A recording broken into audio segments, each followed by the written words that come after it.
একবার কল্পনা করুন, আপনি এমন একজন হয়ে উঠেছেন যার প্রতিটি কাজ আল্লাহর সন্তুষ্টি অর্জনের জন্য। আপনার জীবনের প্রতিটি মুহূর্ত আল্লাহর রহমতে ঘেরা। কিন্তু এই শান্তি এবং সাফল্যের জন্য কতটা প্রস্তুত আপনি? আল্লাহ তাআলা তার প্রিয় বান্দাদের সর্বোচ্চ সম্মানের বিশেষ একটি পথ তৈরি করেন, একটি কঠিন কিন্তু পবিত্র পথ। আজকে এই ভিডিওতে আমরা এমন 7টি পরীক্ষা নিয়ে আলোচনা করব যা আল্লাহ তার প্রিয় বান্দাদের জন্য নির্ধারণ করেন। এই পরীক্ষাগুলো হয়তো কঠিন মনে হতে পারে, কিন্তু এইগুলোর মাধ্যমে আল্লাহ আমাদের পরিশুদ্ধ করেন, আমাদের ঈমানকে দৃঢ় করেন এবং আখিরাতে আমাদের জন্য জান্নাতের দরজা খুলে দেন। এগুলো শুধু পরীক্ষাই নয়, বরং এগুলো আল্লাহর বান্দাদের প্রতি তার ভালোবাসার নিদর্শন। মনে রাখুন, প্রতিটি পরীক্ষার পেছনে লুকিয়ে থাকে আল্লাহর অনন্ত রহমত। তাই আজকের ভিডিওটি আপনার জীবনের দৃষ্টিভঙ্গি বদলে দিতে পারে। এখন থেকে প্রতিটি পরীক্ষা আপনি কিভাবে দেখবেন এবং এর মধ্য দিয়ে আল্লাহর কাছে প্রিয় বান্দা হওয়ার পথ তৈরি করবেন, এটাই আমরা আজ শিখব। ভিডিওটি শেষ পর্যন্ত দেখবেন, কারণ এই প্রতিটি কথাই রয়েছে আপনার জীবন বদলে দেওয়ার গোপন রহস্য। তো চলুন শুরু করা যাক। 1. ধৈর্যের পরীক্ষা। আল্লাহ তাআলা মাঝে মাঝে তার প্রিয় বান্দাদের জীবনে এমন পরিস্থিতি তৈরি করেন যেখানে তাদের ধৈর্যের সীমা পরীক্ষা করা হয়।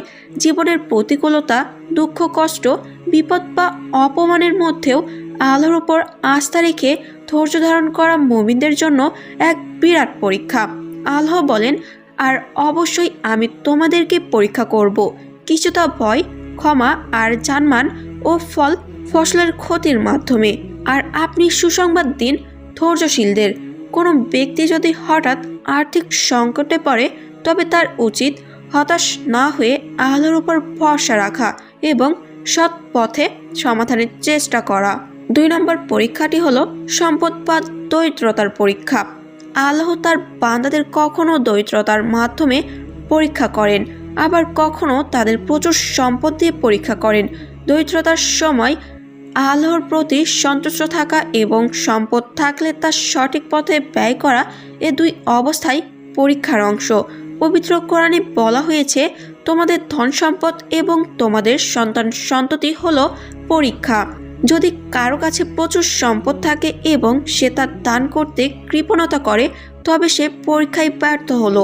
অন্যদিকে দরিদ্র থাকা সত্ত্বেও আল্লাহর প্রতি কৃতজ্ঞতা থাকা সফলতার লক্ষণ। 3 নম্বর পরীক্ষাটি হলো ভালোবাসার মানুষের ক্ষতি বা মৃত্যু। জীবনের একটি বড় পরীক্ষা হলো প্রিয়জনদের হারানোর কষ্ট। এটি আল্লাহর বান্দাদের ধৈর্য এবং ঈমান পরীক্ষা করার একটি মাধ্যম। রাসূল সাল্লাল্লাহু আলাইহি সাল্লাম বলেছেন, যখন কোনো বান্দা তার প্রিয় কিছু হারায় এবং ধৈর্য ধারণ করে, তখন আল্লাহ তাকে জান্নাতের প্রতিদান দেবেন। প্রিয়জনের মৃত্যু বা দূরে চলে যাওয়া সত্ত্বেও আল্লাহর হুকুম মেনে নেওয়া এবং সবর করা আল্লাহর প্রিয় বান্দাদের বৈশিষ্ট্য। 4 নম্বর পরীক্ষা শারীরিক অসুস্থতা বা দুর্বলতার পরীক্ষা। আল্লাহ তাআলা কখনো শারীরিক অসুস্থতার মাধ্যমে বান্দাদের পরীক্ষা করেন। এ ধরনের পরীক্ষায় ধৈর্য রাখা এবং আল্লাহর কাছে আরোগ্যের জন্য দোয়া করা গুরুত্বপূর্ণ। রাসূলুল্লাহ সাল্লাল্লাহু আলাইহি সাল্লাম বলেছেন, যে মুমিন অসুস্থ হয় বা কষ্ট পায়, আল্লাহ তার পাপ মোচন করেন এবং তাকে আরও শুদ্ধ করে দেন। কোনো গুরুতর রোগে আক্রান্ত হওয়ার পরেও আল্লাহর উপর ভরসা রাখা এবং নিজের ঈমান দৃঢ় রাখা প্রকৃত মুমিনের পরিচয়। 5 নম্বর পরীক্ষাটি হলো মানসিক কষ্ট বা একাকিত্বের পরীক্ষা। আল্লাহ তাআলা কখনো বান্দাকে মানসিক কষ্ট বা একাকিত্ব দিয়ে পরীক্ষা করেন। এ অবস্থায় ঈমানদারদের উচিত আল্লাহর কাছে সাহায্য চাওয়া এবং ধৈর্য ধারণ করা। কোরআনে আল্লাহ বলেন, তোমরা কি মনে করো যে তোমরা জান্নাতে প্রবেশ করবে, অথচ তোমাদের পূর্ববর্তীদের মতো তোমাদের পরীক্ষা করা হবে না?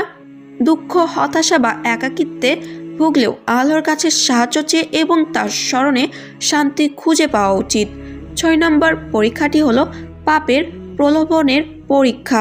শয়তান বিভিন্ন পাপের মাধ্যমে আল্লাহর প্রিয় বান্দাদের বিপদে নিতে চায়। আল্লাহ এসব প্রলোভনের মধ্যেও নিজের পথ ধরে রাখার জন্য বান্দাদের পরীক্ষা করেন। আল্লাহ বলেন, নিশ্চয় শয়তান তোমাদের প্রকাশ্য শত্রু। হারাম রিজিক গ্রহণ, মিথ্যা কথা বলা বা অন্যের দিকে প্রলুব্ধ হওয়া থেকে বিরত থাকার মাধ্যমে এই পরীক্ষায় উত্তীর্ণ হওয়া সম্ভব। 7 নম্বর পরীক্ষাটি হলো ইবাদতে একনিষ্ঠ থাকার পরীক্ষা। প্রতিদিনের ব্যস্ততার মধ্যে আল্লাহর ইবাদত করা এবং সব কিছুতে তার হুকুম মানার পরীক্ষার আল্লাহর প্রিয় বান্দাদের জন্য বিশেষ। তারা কিভাবে ইবাদতের প্রতি একনিষ্ঠ থাকে এবং দুনিয়ার প্রলোভনে পড়ে না, এটাই এ পরীক্ষার মূল উদ্দেশ্য। রাসূলুল্লাহ সাল্লাল্লাহু আলাইহি ওয়াসাল্লাম বলেছেন, সবচেয়ে প্রিয় কাজ হলো যা নিয়মিত করা হয়, যদিও তা অল্প। নামাজ কায়েম করা, তাহাজ্জুদ পড়া, দোয়া করা এবং প্রতিদিন আল্লাহর কৃতজ্ঞতা প্রকাশ করা। আমাদের জীবনের প্রতিটি মুহূর্তেই আল্লাহ আমাদের পরীক্ষা করছেন, সেটা কখনো সুখের মাধ্যমে, কখনো দুঃখের মাধ্যমে।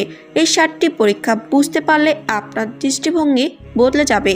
আল্লাহ তাআলা আমাদের এসব পরীক্ষার মাধ্যমে শক্তিশালী করেন এবং আমাদের জান্নাতের উপযুক্ত করে তোলেন। আমাদের জীবনে হয়তো এখনো কোনো কঠিন পরীক্ষা চলছে, হয়তো আপনি এমন এক পরিস্থিতিতে আছেন যেখানে মনে হচ্ছে সবকিছু শেষ হয়ে গেছে, কিন্তু মনে রাখুন, আল্লাহর কাছে আপনার প্রতিটি কষ্টের প্রতিদান রয়েছে। আল্লাহ বলেছেন, অবশ্যই কষ্টের সাথে সহজে আছে। তাই প্রতিটি পরীক্ষার শেষে রয়েছে শান্তি, বরকত এবং সফলতা। তো আজকের ভিডিওটি এখানে শেষ করছি, কিন্তু এই শিক্ষা আপনার জীবনে যেন চলমান থাকে। প্রতিটি দুঃখ বা সংকটে আল্লাহকে স্মরণ করুন, তার উপর ভরসা রাখুন এবং ধৈর্য ধারণ করুন। আপনি যদি এই শিক্ষাগুলো উপভোগ করে থাকেন তবে অবশ্যই কমেন্টে আপনার মতামত দিন এবং এই ভিডিওটি আপনার বন্ধুদের মাঝেও শেয়ার করুন। আল্লাহর এই পবিত্র শিক্ষাগুলো যেন তারা জানতে পারে। আপনারা সবসময় আল্লাহর রহমতে নিরাপদে থাকুন এবং সুখী থাকুন। আসুন আমরা সকলেই আখিরাতের সফলতার জন্য কাজ করি। তো আজকের এই ভিডিওটি এ পর্যন্তই। যদি আপনাদের এই ভিডিওটি একটু ভালো লেগে থাকে তাহলে অবশ্যই এই ভিডিওতে একটি লাইক দিয়ে দিবেন এবং আপনারা যারা এখনও এই চ্যানেলটি সাবস্ক্রাইব করেননি তারা এরকম আরও গুরুত্বপূর্ণ ভিডিও পেতে আমাদের চ্যানেলটি সাবস্ক্রাইব করে পাশে থাকা অল নোটিফিকেশনটি চালু করে দিন। তো সবাই ভালো থাকুন, সুস্থ থাকুন। আল্লাহ হাফেজ।